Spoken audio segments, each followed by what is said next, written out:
Umendo awuthulula ngeke kube nakuya awumanje ngithumela uyese wazi manje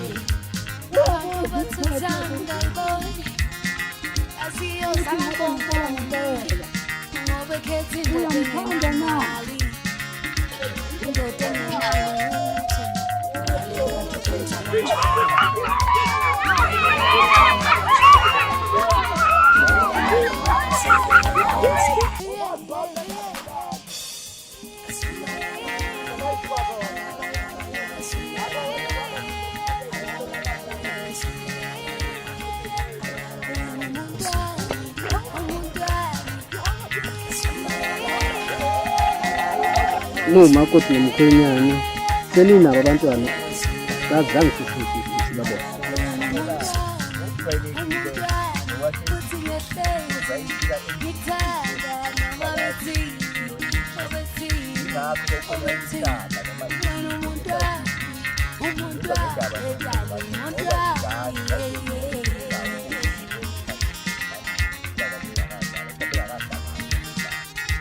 Baba, umakoti kufanele angeniswe endlini engenhle ukuze akhululeke ngokuphelele.